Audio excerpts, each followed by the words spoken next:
जय हिंद दोस्तों। एक बार फिर से आप सभी दोस्तों का, सभी मित्रों का, सभी मेरे छोटे-छोटे नौनिहालों का, प्यारे दोस्तों का, प्यारे बच्चों का, मैं आत्मा सिंह आपके अपने number 1 education platform Bihar boards arts Vidyakul में तहे दिल से हार्दिक स्वागत एवं अभिनंदन करता हूं मेरे प्यारे साथियों। सभी लोग आ जाइए जबरदस्त तरीके से। हम आज ये बेहतरीन टॉपिक पढ़ने वाले हैं और जो कि दिया है मानव भूगोल, प्रकृति एवं विषय क्षेत्र के बारे में आपको बताना है। मैं आपको आज बहुत इजी वे में इसको समझाने वाला हूं। आप सभी लोग मेरे साथ जुड़े। आप अपने परिवार, आप बिहार बोर्ड्स आर्ट्स विद्याकुल परिवार के साथ जुड़े और आप अपनी सफलता को सुनिश्चित करें।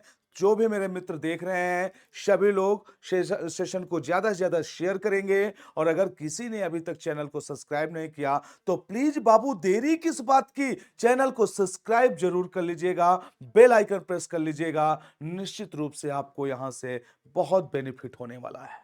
बिल्कुल रेडी हो जाइए। जबरदस्त टीम आपके लिए बिल्कुल डेडिकेटेड है। केवल आप अपना मेहनत करिएगा, यहां पर ध्यान दीजिएगा। चलेगा मेरे दोस्त। बाकी आप तो जानते हैं मैं आपके साथ ज्योग्राफी लेके आ रहा हूं, है ना। आप लोग देख लीजिएगा, बहुत जल्द हमारे आपके बीच एक बढ़िया कनेक्टिविटी होगी। Start now. स्टार्ट करता हूं। मानव भूगोल को आप लोग कैसे पढ़ेंगे, क्या जानते हैं मानव भूगोल के बारे में? तो पहले एक मैं बेसिक सी बात आपसे करना चाहूंगा कि देखिए मानव भूगोल होता क्या है। तो बाबू जब से मानव ने जन्म लिया, जब से मानव ने जन्म लिया उसके बाद कंटिन्यूअसली उसका पर्यावरण और वातावरण के साथ उसका अंतःक्रिया चलती रहती है। ठीक है। जो उसके साथ अंतःक्रिया चलती है तो दोनों के समन्वय को ही हम मानव भूगोल के नाम से संबोधित करते हैं। पहली बात तो ये याद रखिएगा। जैसा कि आप लोग देख रहे होंगे सामने आपके बिल्कुल जस्ट ये एक हेडिंग दिखी लिखी हुई है, मानव एवं प्रकृति के बीच अन्योन्य क्रिया। अन्योन्य क्रिया का मतलब होता है कि एक दूसरे को प्रभावित करना। सपोज करिए जैसे मैं आपके सामने खड़ा हूं, मैं आपको प्रभावित करूं और आप लोग मुझे प्रभावित करें, तो ये क्या कहलाएगा? अन्योन्य क्रिया कहलाएगा। मतलब मानव ने पर्यावरण को प्रभावित करने का प्रयास किया और पर्यावरण ने मानव को प्रभावित करने का प्रयास किया। मतलब एक दूसरे को प्रभावित करने का प्रयास करना ही अन्योन्य क्रिया कहलाती है। सिंपल वे में यूं समझ लो, थोड़ी सी बात ऐसे समझो। अगर आपने किसी से झगड़ा किया और आपने किसी को एक चाटा दे दिया, अच्छा, आपने एक चाटा उसको दिया तो सामने वाला क्या करेगा? बोलेगा जी नमस्ते भैया। ऐसे नहीं कहेगा ना मेरे बाबू। वो क्या कहेगा पता है? बोलेगा अच्छा तूने एक चाटा दिया, मैं तुझे दो चाटा दूंगा। यही बोलेगा ना। तो ये जो हो रही है ना ये क्रिया, इसी को अन्योन्य क्रिया कहते हैं। अगर ये बात समझ में आए तो थम्स अप ठोकिएगा एक बार जबरदस्त। आगे तरीके देखो।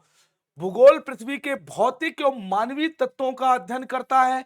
भूगोल पृथ्वी के भौतिक और मानवीय दोनों तत्वों का अध्ययन करता है। ध्यान रखिएगा, भौतिक क्या? भौतिक पर्यावरण, भौतिक भूगोल मतलब स्थल मंडल, जलमंडल, वायुमंडल। याद रखना क्या क्या आ जाएंगे भौतिक भूगोल में? आएगा स्थल मंडल, आप पढ़ेंगे स्थल मंडल, जलमंडल और वायुमंडल। इनको तीनों को पढ़ने वाले हैं मेरे बाबू, तीनों को आप पढ़ने वाले हैं। ठीक है जी। तो याद रखना भौतिक क्या बोला गया कि भौतिक एवं मानवीय तत्वों का अध्ययन करता है या एक समाकलात्मक, जैसे होता है ना समालोचना, समाकलात्मक, समान रूप से आकलित करके। मतलब इसमें कोई एक कमजोर एक ज्यादा वाला काम नहीं है। अगर भौतिक भूगोल को पढ़ते हैं तो बिना मानव भूगोल के वो अधूरा है। भाई मानव ही तो भौतिक भूगोल को पढ़ेगा। समझो ना। अगर मैं भूगोल आपको पढ़ा रहा हूं तो मैं मानव हूं, तभी तो भूगोल को पढ़ा रहा हूं आपको। अगर मैं ना होता तो भूगोल कौन पढ़ता और कौन किसको पढ़ाता? बताइए। अच्छा, अगर ये भौतिक ही ना होता तो मानव कहां होता? भाई स्थल मंडल, जल मंडल, वायुमंडल ही ना होते तो मानव कहां से होता। तो इसीलिए इसको बोला गया ये समाकलात्मक है, अनुभविक है एवं व्यवहारिक विषय है। बिल्कुल इसको आप एक दूसरे के बिहेवियर से सीख सकते हैं। बिल्कुल प्रैक्टिकल वाला विषय है, प्रैक्टिकली विषय होता है। आप इसको प्रैक्टिकली देख सकते हैं, बिल्कुल देख सकते हैं, क्योंकि यह साइंस का पार्ट होता है और साइंस जो भी होता है वह प्रैक्टिकल पर डिपेंड करता है। प्रैक्टिकल ही उसका मूल उद्देश्य होता है। अगर प्रैक्टिकली वो प्रूफ्ड हो गया तभी वह सत्य है, अदरवाइज वह साइंस नहीं होता। वही चीज यहां पर है। और दिक एवं काल के संबंध में परिवर्तित होने वाली घटनाओं एवं घटनाओं का अध्ययन करता है। मतलब आज और भविष्य में होने वाली घटनाओं में जो परिवर्तन आप देखते हैं, उन्हीं परिवर्तित घटनाओं को अध्ययन जो करता है उसी को आप क्या कहते हैं, मानव भूगोल के नाम से जानते हैं। बात क्लियर हो गया। भूगोल की दो प्रमुख शाखाएं दी गई, भौतिक भूगोल और मानव भूगोल। ध्यान रखिएगा कौन कौन सी भूगोल, भौतिक भूगोल और मानव भूगोल। भौतिक भूगोल में मैंने बताया स्थल मंडल, जल मंडल, वायुमंडल और जैव मंडल। ठीक है जी, ये सब शामिल होते हैं भौतिक भूगोल के अंतर्गत। और जो जैव मंडल होता है यही तो मानव, जीव जंतु, पेड़ पौधे, पशु, यही तो सब कुछ आएगा इसमें। ठीक है जी, आगे बढ़ता हूं, ध्यान से देखना।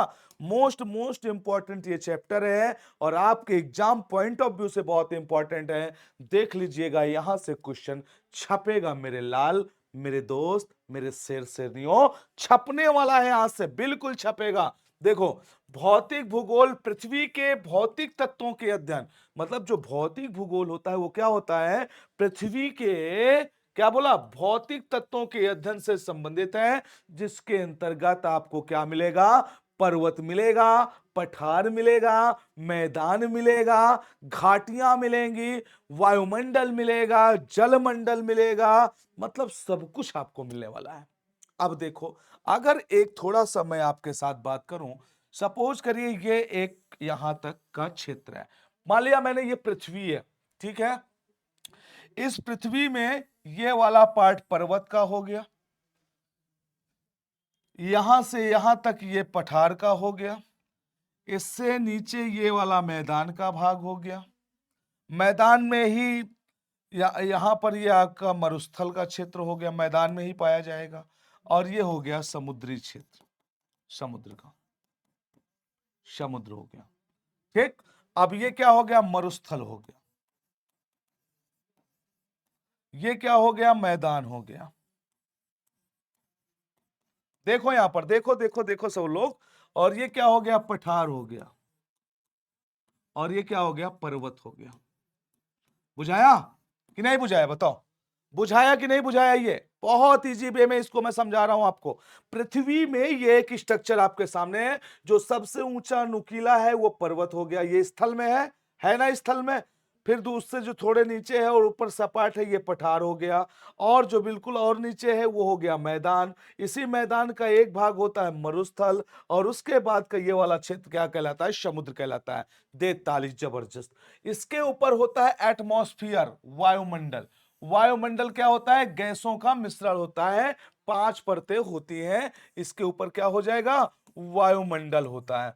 और वायुमंडल क्या है मेरे प्यारे दोस्तों, वायुमंडल होता है, जो वायुमंडल है वो क्या है, वो है गैसों का, गैसों का क्या है बाबू, वो गैसों का मिश्रण होता है।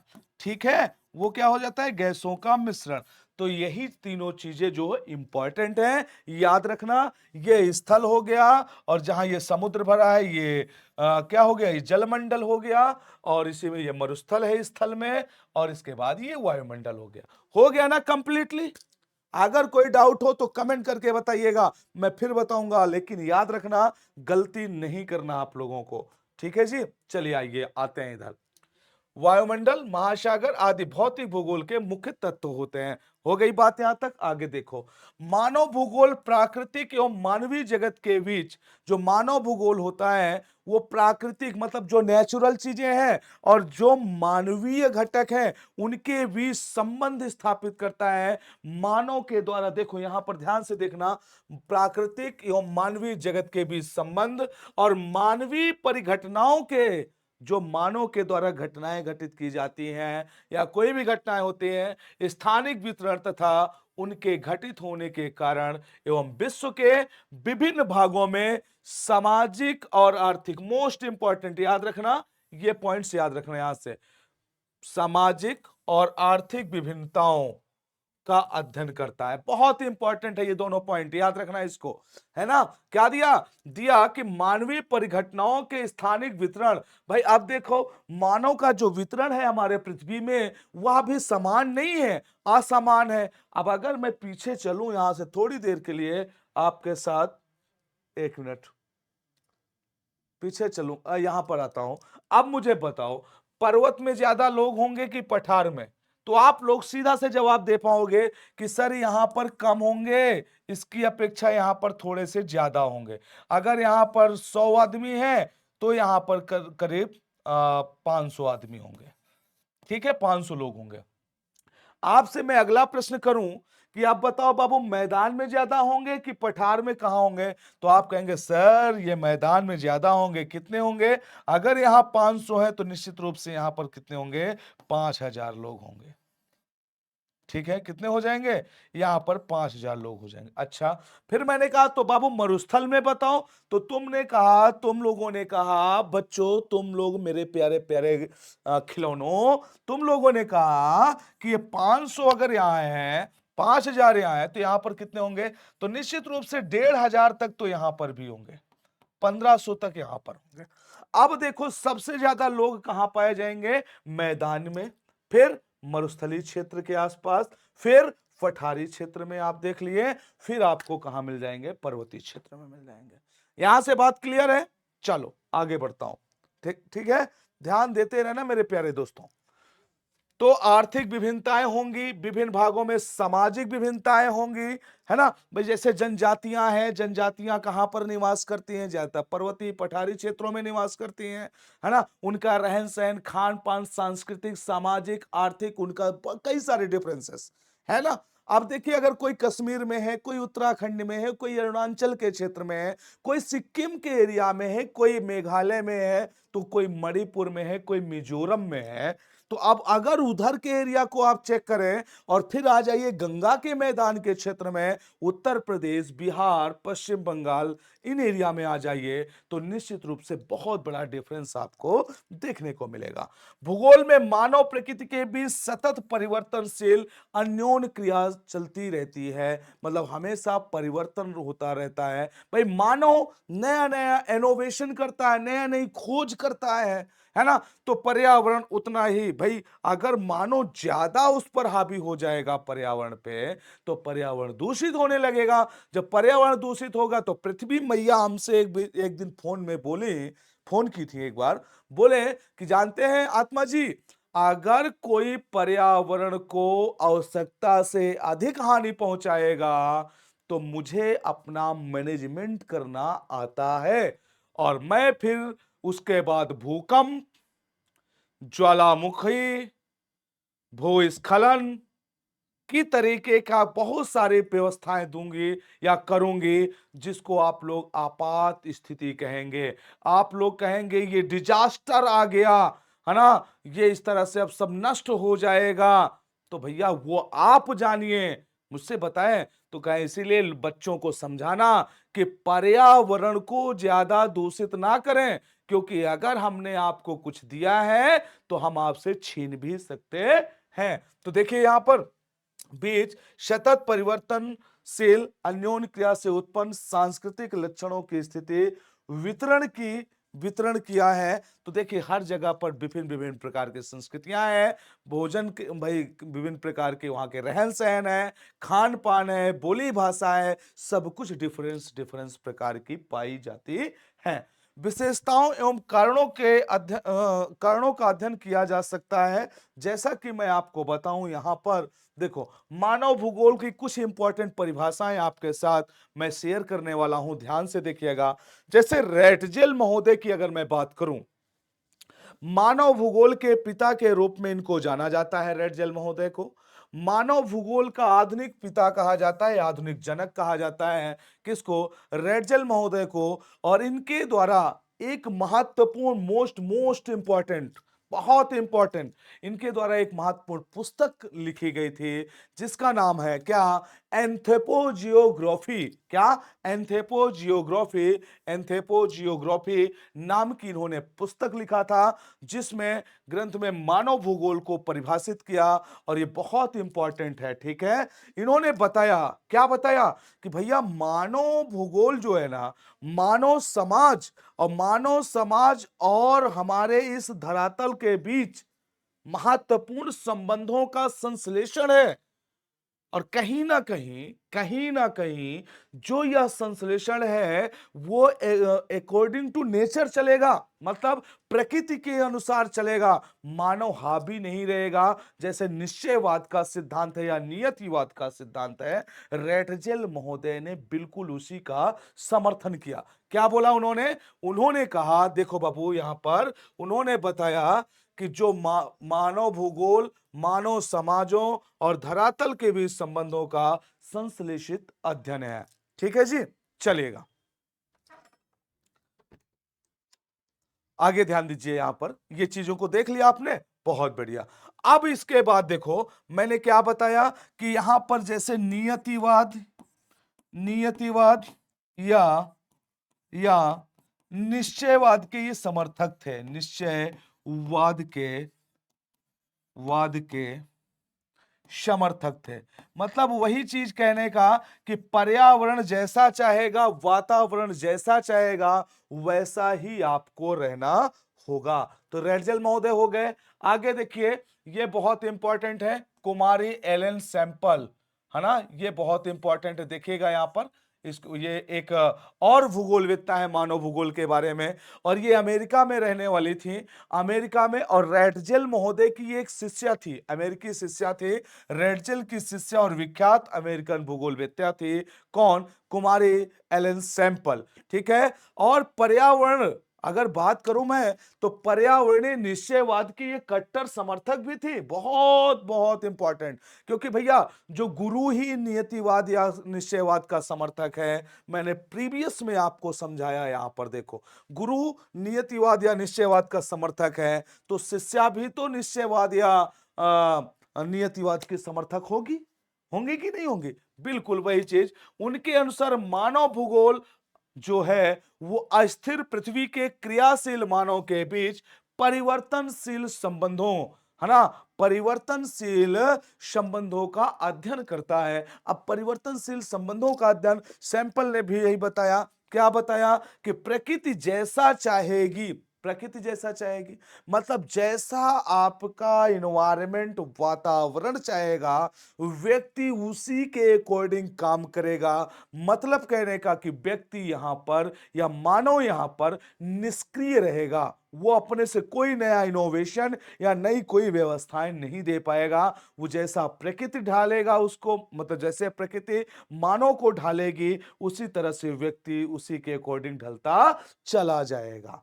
बात क्लियर हो गया? तो निश्चयवाद कौन हो गया? कुमारी एलन सैंपल। ये बात क्लियर हो गई होगी, हो गई ना? अगर ये बात समझ में आ गई तो एक बार थम्स अप जरूर करिएगा मेरे बाबू, मेरे दोस्तों। आगे देखो, पाल विडाल, पाल विडाल डी लाब्लास फ्रांस के भूगोलवेत्ता थे। इन्होंने क्या बताया? इन्होंने अपने प्रसिद्ध पुस्तक प्रिंसिपल डी जियोग्राफी ह्यूमन, क्या बताया? इनकी एक पुस्तक है, क्या पुस्तक का नाम है? Principle de geography human. बहुत इंपॉर्टेंट है, नोट कर लीजिएगा। पाल विडाल डी लाब्लास की बहुत महत्वपूर्ण यह पुस्तक है। और देखो बाबू, सबसे इंपॉर्टेंट बात क्या है कि इन्होंने यह बताया कि हमारे पृथ्वी को नियंत्रित करने वाले ये संभववाद के समर्थक थे। किसके? संभववाद के समर्थक थे, याद रखिएगा। किसके थे ये? संभववाद या संभावनावाद या संभावना, संभावना वाद के समर्थक थे। कौन? जी, पाल विडाल डी लाब्लास, ठीक। फ्रांस के भूगोल, इन्होंने अपने प्रसिद्ध पुस्तक, कौन सी पुस्तक थी इनके? Principle de geography human. कौन सी पुस्तक? प्रिंसिपल डी जियोग्राफी ह्यूमन, इनकी महत्वपूर्ण पुस्तक थी। देखिएगा, हमारी पृथ्वी को नियंत्रित करने वाले भौतिक नियमों तथा इस पर रहने वाले जीवों के मध्य संबंधों के अधिक संश्लेषित ज्ञान से उत्पन्न संकल्पना। मतलब कह सकते हैं इन्होंने बताने का प्रयास किया कि निश्चित रूप से जो मानव है उसमें इतनी क्षमता है, इतनी इन्होंने ये परिकल्पना प्रस्तुत किया कि मानव में इतनी क्वालिटी है कि वह जो है निश्चित रूप से पर्यावरण या वातावरण या प्रकृति को अपने अनुसार चेंज कर सकता है, उसमें परिवर्तन ला सकता है। यह संभववाद के समर्थक थे, याद रखिएगा बाबू। ठीक है, चलिए बहुत बढ़िया, बहुत अच्छे मेरे दोस्तों, आगे चलते हैं।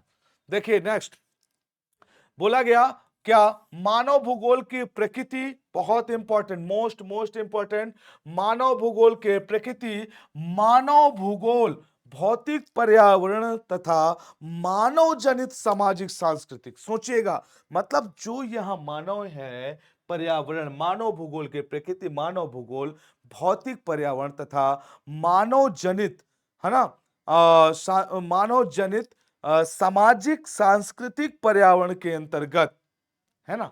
अब देखो यहां पर क्या क्या दिया, सामाजिक, मानव जनित दिया, सामाजिक दिया और सांस्कृतिक पर्यावरण। अब इनके अंतर संबंधों का अध्ययन, अब आप खुद सोचो, यह भी एक इनोवेशन होगा, होगा ना, ये नई खोज होगी। नई खोज का मतलब कि यहां पर प्रौद्योगिकी बहुत ज्यादा हावी होगी। क्या, प्रौद्योगिकी बहुत ज्यादा हावी होगी, इसका मतलब इसको हम कह सकते हैं नौ निश्चयवाद। क्या कहेंगे इसको, नौ निश्चयवाद कह सकते हैं। और इसके जो प्रतिपादक थे मेरे प्यारे प्यारे दोस्तों, इसके प्रतिपादक थे ग्रिफिथ टेलर। कौन, ग्रिफिथ टेलर साहब थे। ठीक है, याद रखना इसको, नौ निश्चयवाद, क्योंकि इसमें सभी कुछ शामिल हो गया, सामाजिक, मानवजनित, सामाजिक, सांस्कृतिक, पर्यावरण के अंतर संबंधों का अध्ययन या इनमें होने वाली परस्पर अन्योन्य क्रिया। अन्योन्य क्रिया मतलब क्या बताया, एक दूसरे को प्रभावित करते हैं जो, उसी को हम अन्योन्य क्रिया कहते हैं, के द्वारा करता है। अगर यहां तक बात समझ में आ गई हो तो एक बार प्लीज आप लोग थम्स अप जरूर करिएगा, जोरदार तरीके से थम्स अप करिएगा। ओके, चलिए आगे देखिए, मोस्ट मोस्ट इंपॉर्टेंट है क्या, मानव का प्राकृतिकरण और प्रकृति का मानवीकरण। इसमें दो रूप हैं, पहले तो मानव का प्रकृतिकरण किया गया, फिर प्रकृति का मानवीकरण किया गया। मतलब गजब, पहले जो मानव है उसको प्रकृति की तरह ढाला गया, प्रकृति के साथ ढाला गया, फिर जो प्रकृति है उसको मानव के हिसाब से ढाला गया, दोनों चीजें हैं। ऐसी परिस्थिति जिसमें मानव के समस्त क्रियाकलाप पर्यावरण की शक्तियों से नियंत्रित होते हैं। ये नियतिवाद के समर्थक वालों की बात कर रहा है, नियतिवाद, ध्यान रखना ये बात को, या नियतिवाद या निश्चयवाद भी कह सकते हैं इसको। क्या, निश्चयवाद, है ना भाई। अगर पर्यावरण मानव के सारी क्रियाओं को नियंत्रित करता है, पर्यावरण की शक्तियों से नियंत्रित होता है मानव के समस्त क्रियाकलाप, तो इसका मतलब मानव किसके अधीन है, पर्यावरण या वातावरण के अधीन है। जैसा प्रकृति चाहेगी, जैसा नेचर चाहेगा, व्यक्ति उसी तरीके से आगे बढ़ेगा। तो यहां पर क्या किया गया, मानव का प्रकृतिकरण किया गया, उसे पर्यावरणीय निश्चयवाद कहा जाता है। मैंने क्या बताया यहां पर, इसे पर्यावरणीय निश्चयवाद कहा जाता है। ठीक है, बात क्लियर एकदम। आगे, ऐसी परिस्थिति जिसमें मानव विकास की संभावनाएं परिलक्षित होती हैं, उसे संभववाद कहा जाता है। और संभववाद के समर्थक कौन है, तो ब्लास साहब है, मैंने पीछे अभी अभी बताया आपको। अब इसमें क्या होता है कि पर्यावरण में चेंज लाने की ताकत आने लगती है, संभावनाएं दिखाती हैं कि हम पर्यावरण को चेंज करने का साहस रखते हैं, गिरदा रखते हैं, तो निश्चित रूप से वह संभववाद होता है। ठीक है, देखो क्या है, संभावनाएं परिलक्षित होती हैं, उसे हम संभववाद कहते हैं। बात क्लियर। आगे, जब मानव प्रकृति द्वारा प्रदत्त अवसरों का लाभ उठाता है तो उसके क्रियाकलापों की छाप प्राकृतिक पर्यावरण पर पड़ती है। अब मानव की छाप पड़ेगी इसमें। अब इसका क्या हो गया? मानवीकरण हो रहा है। इस परिस्थिति को प्रकृति का मानवीकरण कहते हैं। ये देखिए, इस परिस्थिति को क्या बोलेंगे? प्रकृति का मानवीकरण।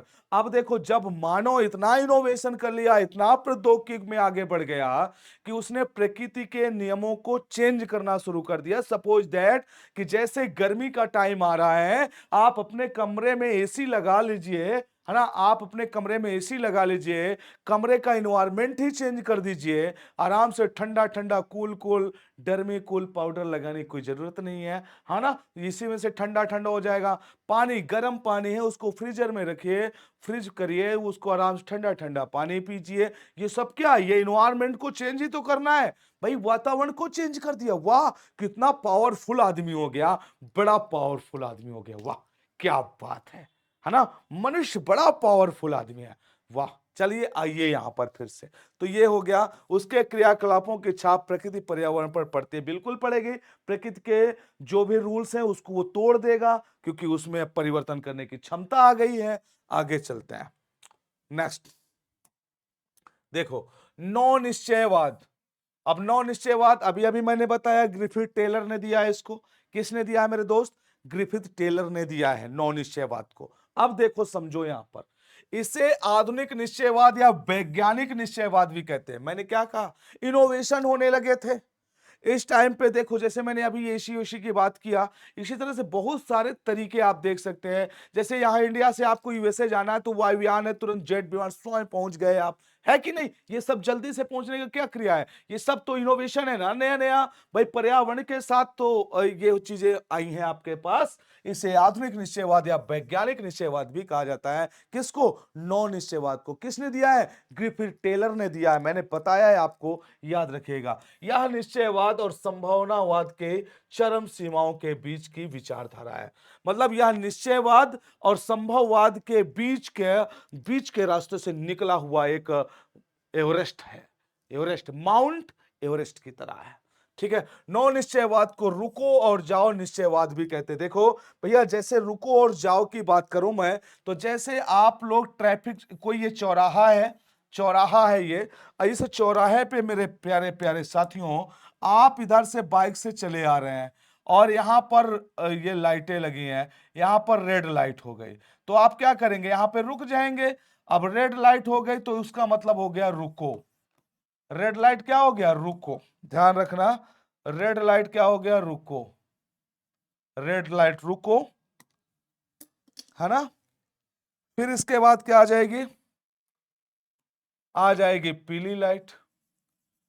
पीली लाइट होगी तो कहेंगे कि तैयार रहो, तैयार हो जाओ। और जैसे इसके बाद ग्रीन लाइट हुई, क्या? ग्रीन लाइट, इसके बाद जाओ। यही 3 लाइट चलती है ना वहां पर ट्रैफिक रूल्स में। सेम यही रूल्स यहां पर भी आ गए। देखो यहां पर, देखो, जैसे रेड लाइट आया आप रुकेंगे, जैसे येलो आया तैयार हो जाएंगे जाने के लिए, और जैसे जाना होगा तो ग्रीन लाइट हो जाएगी। यस, बिल्कुल रेडी। आगे देखो यहां पर, तो इसको क्या बोलते हैं? इसको बोला गया रुको और जाओ निश्चयवाद, स्टॉप एंड गो डिटरमाइन का नाम भी दिया जाता है। इसके अनुसार टेलर, है ना? इसके अनुसार टेलर ने, कौन? ग्रिफिथ टेलर ने मनुष्य पर प्रकृति के प्रभाव को स्वीकार किया है। मनुष्य पर प्रकृति के प्रभाव को स्वीकार किया है, परंतु, और जहां पर किंतु परंतु आ जाए, समझ लो कि गड़बड़ा गया, सब गड़बड़ हो गया। साथ ही यह भी तर्क दिया है, उसने कहा है कि कहीं ना कहीं प्रकृति मानव को प्रभावित करती है, लेकिन, परंतु, क्या परंतु? लेकिन साथ ही यह भी तर्क दिया, क्या? कि मनुष्य अपनी दास्ता, ये पूछा गया प्रश्न है, ध्यान रखिए। मनुष्य अपनी दास्ता किसने दिया? ग्रिफिथ टेलर ने। मानसिक क्षमता तथा विज्ञान व प्रौद्योगिकी के विकास के आधार पर, मतलब इतना ज्यादा मानव आगे बढ़ चुका है, टेक्नोलॉजी बढ़ चुकी है, साइंस बढ़ चुका है, के आधार पर अपनी आवश्यकताओं के जैसे उसकी आवश्यकता है, किसकी?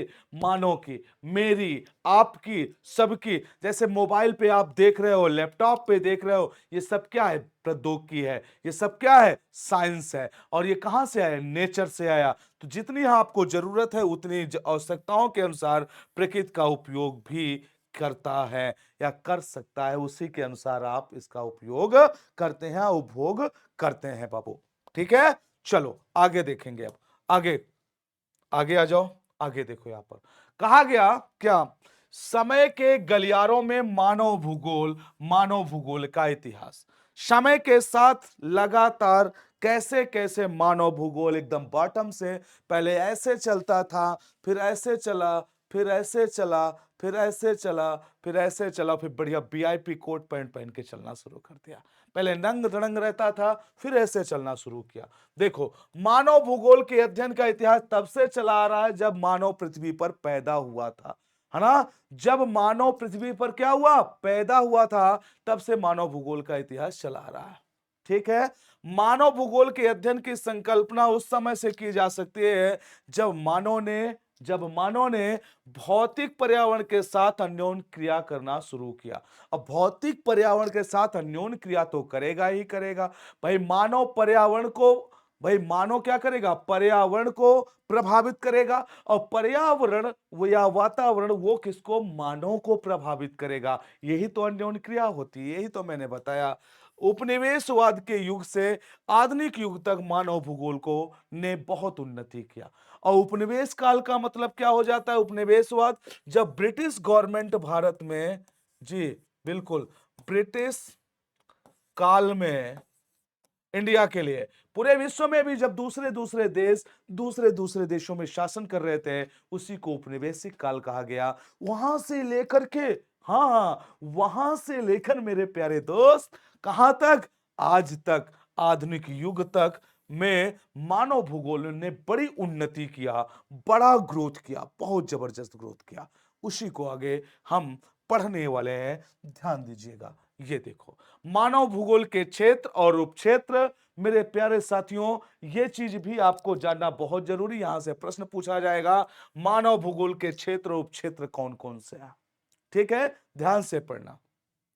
मानव भूगोल अत्यधिक अंतर विषयक विषय है, क्योंकि यह मानव और प्रकृति पर्यावरण के अंतर संबंधों, ये तो सब जानते हैं, वही चीज फिर लिखा है, करता है। ज्यो ज्यो ज्ञान का विस्तार होता है, त्यों त्यों मानव भूगोल के नए उपक्षेत्रों का विवरण मिलता है। देखो बाबू, जैसे नए नए वैज्ञानिक शोध हुए, जैसे जैसे वैज्ञानिक शोध होते जाते हैं, उसी उसी प्रकार से उपक्षेत्र बढ़ते जाते हैं।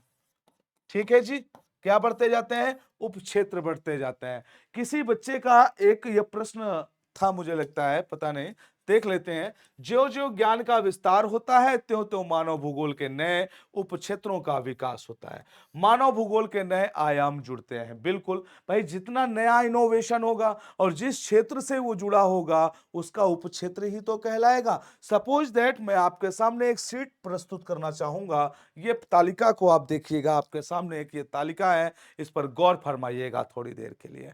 गौर फरमाना, इस पर देखिएगा। समय अवधि दिया है, उपागम दिया है, बृहद लक्षण दिया है। ठीक है, कोई ना, इसको देख लेते हैं आप। आरंभिक उपनिवेश युग, इसको अन्वेषण विवरण कहा गया। मतलब इस टाइम खोज की बात की गई, अन्वेषण और विवरण की बात की गई। वास्को डिगामा, कोलंबस, है ना, Vasco da Gama, Vasco da Gama, Columbus, Coke, विभिन्न जो यात्रीगण हैं, इनके द्वारा जो ये विश्व की खोज में निकले थे, नए नए मार्गों की खोज किया, इन लोगों के द्वारा भूगोल के क्षेत्र में बहुत बड़ा इनोवेशन कार्य शुरू किया गया। एक दूसरे के बीच कनेक्टिविटी के साधन को इन्होंने डेवलप किया। ठीक है, याद रखिएगा। साम्राज्य और व्यापारिक रुचियों ने नए क्षेत्रों में, ये देखिए बृहद लक्षण बताए गए। भाई जब साम्राज्य के मतलब अपने साम्राज्य को आगे लेके जाना था। साम्राज्य का मतलब जानते हैं? जो ताकतवर है, जिसमें है दम, वही कहलाएगा आज का बाजीराव सिंघम। समझ में आई बात? जो जिसमें है दम, वही कहलाएगा आज का बाजीराव सिंघम। तो यहाँ पर ये यही चीज हुआ कि जो मतलब कोई भी कंट्री दूसरे देश पर हमेशा हमेशा क्या करते थे, आक्रमण करना, उसके क्षेत्र को जीत लेना, डिक्टेटर वाला काम था। इसी को साम्राज्यवादी कहते हैं। और व्यापारिक रुचि क्यों थी, खासकर यूरोप वालों में, क्योंकि उनको मसाले की जरूरत, कॉटन की जरूरत, और ये सब कहाँ मिलते थे, या तो यूएसए की तरफ मिलेंगे या तो इंडिया के क्षेत्र में मिलते थे। तो इसीलिए ये नए नए इनोवेशन किए गए, अन्वेषणों को प्रोत्साहित किया, क्षेत्र का विश्व विश्व ज्ञान कोशीय विवरण भूगोलवेत्ताओं द्वारा वर्णन का महत्व दिया गया। और उस क्षेत्र के बारे में जो ये लोग गए, तो इन लोगों ने वहां का पूरा अच्छे से अवलोकन किया। अच्छा, यहाँ का भौगोलिक कंडीशन क्या है, यहाँ की राजनीतिक कंडीशन क्या है, यहाँ की सांस्कृतिक कंडीशन क्या है, यहाँ की सामाजिक कंडीशन क्या है, हर एक कंडीशन को बड़े आराम से उन्होंने अवलोकन किया और उसी चीज को ले करके अपने यहाँ लोगों को अवगत कराया। ठीक है, थोड़ा सा पानी पी लें, फिर बाद में बताते रहते हैं।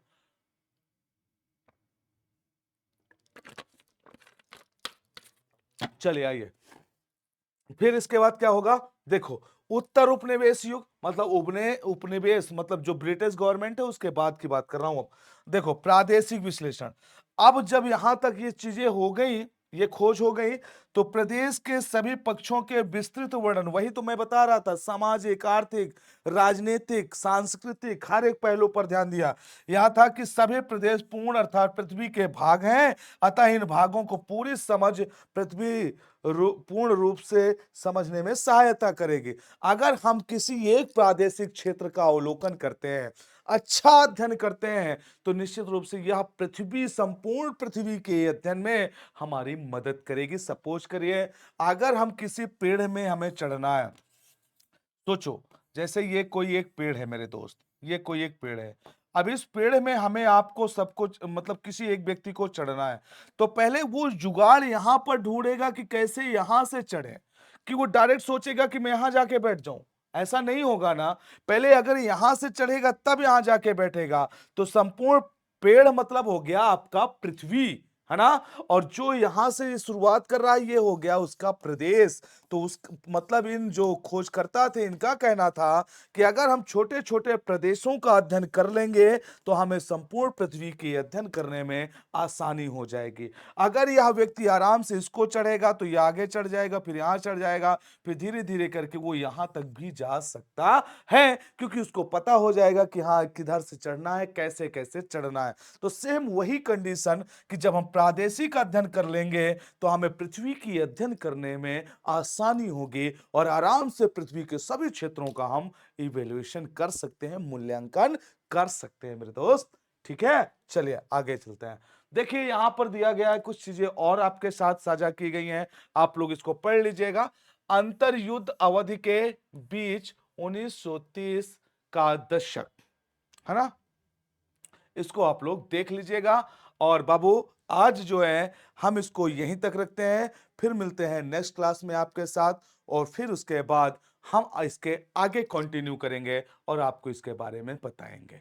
आप लोगों को क्लास कैसे लगी, आप लोग जरूर हमें अवगत कराइएगा, है ना। आप लोगों को यह क्लास कैसी लगी, आप लोग जरूर हमें अवगत कराइएगा, और अपने कमेंट्स जरूर दीजिएगा हमें। और अगर आपको यह क्लास पसंद आती है मेरे दोस्त, तो निश्चित रूप से आप इस बिहार बोर्ड आर्ट्स विद्याकुल परिवार में शामिल होइए और ज्यादा से ज्यादा मित्रों को शामिल करिए।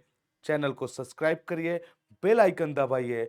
एनी टाइम हमारी टीम आपके सहयोग में तत्पर रहेगी। Okay, thank you very much. आज के लिए इतना ही, फिर मिलता हूं नेक्स्ट क्लास में। तब तक आप लोग बेहतरीन तरीके से अपनी पढ़ाई लिखाई करते रहिएगा। Okay, thank you very much. जय हिंद, जय भारत, बाय बाय, और शेयर जरूर करिएगा। ठीक है।